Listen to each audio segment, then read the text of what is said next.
Lucknow chef और AMC cookware के संयुक्त तत्वाधान में हुआ कुकिंग कंपटीशन। लखनऊ शेफ द्वारा love bites cooking competition AMC cookware office में हुआ, जिसमें लखनऊ शेफ और एएमसी कुकवेयर द्वारा कार्यक्रम आयोजित कराया गया। बहुत सी महिलाओं ने कार्यक्रम में सहभागिता ली।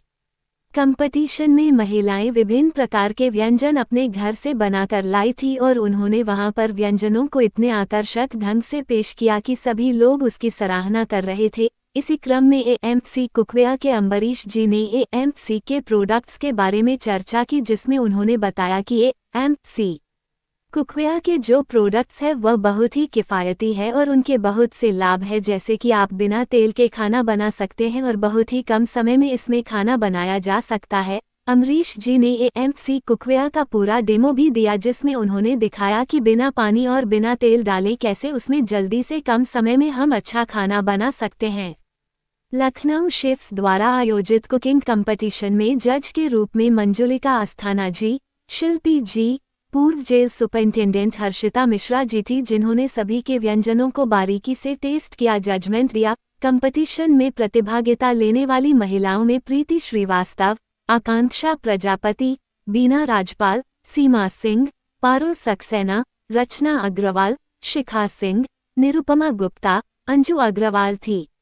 कंपटीशन में शिखा सिंह, जिन्होंने वॉलनट कॉफ़ी केक बनाया था, प्रथम विजेता रही। दूसरे नंबर पर मसूर दाल बॉलर्स बना के विजेता रही पारुल सक्सेना। तीसरे नंबर पर सीमा सिंह विजेता रही, जिन्होंने काली गाजर की बर्फी को बनाया। इनके अलावा सभी कंटेस्टेंट को भी गिफ्ट उपहार दिए गए। कार्यक्रम में स्पॉन्सर के रूप में सब्बा जलालुद्दीन खान, निकिता गुप्ता और एएमसी कुकवेयर ने सहयोग किया और अपने एएमसी ऑफिस पर कार्यक्रम कराया। लखनऊ शेफ की शालिनी लाल ने सभी महिला प्रतिभागियों को प्रोत्साहित किया और उन्होंने बताया कि वह समय समय पर इस तरह के कार्यक्रम करवाती रहती हैं, जिससे कि महिलाओं को आगे आने का मौका मिले और कुकिंग के क्षेत्र में महिलाएं अपने घर से भी कार्य करके आत्मनिर्भर बने, इसके लिए वह सदैव प्रयासरत रहती है। उन्होंने अपने स्पॉन्सर सहयोगी के रूप में कार्यक्रम को सफल बनाने के लिए एएमसी कुकवेयर के अम्बरीश जी, जलालुद्दीन खान, निकिता गुप्ता तथा वहां आए सभी लोगों का आभार व्यक्त किया।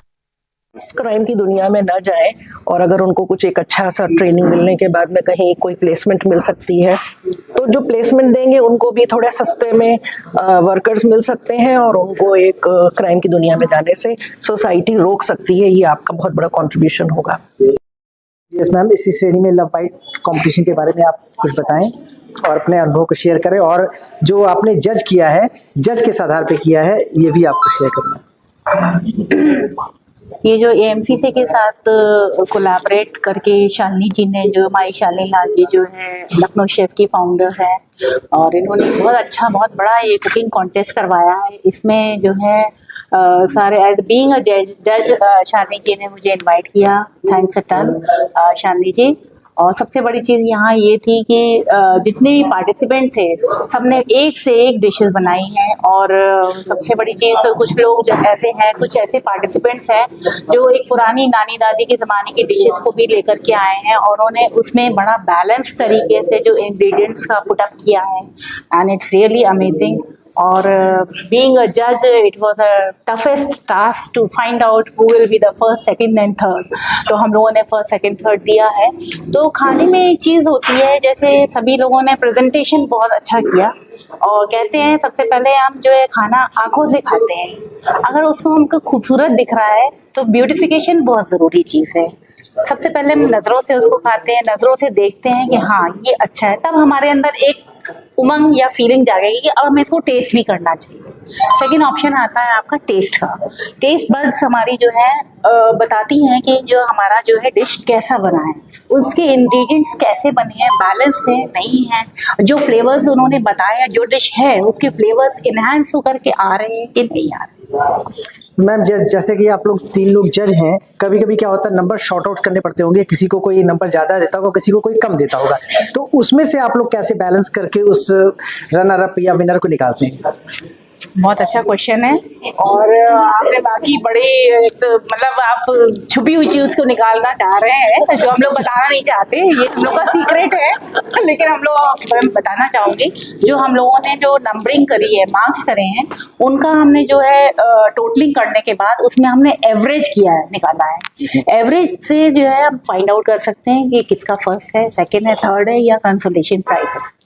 Like that we are just finding out the first, second, third. आप जैसा कि शेफ हैं, शेफ शिल्पी जी, आपने कई कॉन्टेंट्स में भाग लिया है, मास्टर शेफ में भाग लिया है, और आप यहाँ पे शालिनी जी के कार्यक्रम में एज अ जज आई हैं। तो यहाँ पे जज करके आपको कैसा लगा, और इस यहाँ पे जज करने में आपको किस किस चीज़ों के बारे में मतलब ये लगा कि डिफरेंट पड़ सकता है या हमारे लिए डिफिकल्ट टास्क हो सकता है जिसको जज करने में, क्योंकि डिशेज यहाँ पे अलग अलग थी। पर्टिकुलर एक क्राइटेरिया की डिश नहीं थी कि उसी को खा के टेस्ट करना हो, कुछ स्वीट्स भी थे, सॉर भी थे, केक भी थे। तो उसमें जज करने में आपको कहाँ पे कठिनाइयाँ आई, और आप जज किस हिसाब से करती है ये आपको? देखिए, सबसे पहले तो मैं शालिनी मैम का थैंक यू बोलना चाहूँगी कि मुझे ऐसा प्लेटफॉर्म उन्होंने दिया, और मैं बहुत छोटे स्केल से काम करते करते यहाँ तक आई हूँ। तो एक ऐसा प्लेटफॉर्म जब आपको मिलता है कि आप जज कर रहे हो, तो उसे कई क्राइटेरिया से जज किया जाता है। जैसे एएमसी है, एएमसी आपका हेल्थ पे वर्क करता है, तो हमने सबसे पहले फोकस किया हेल्थ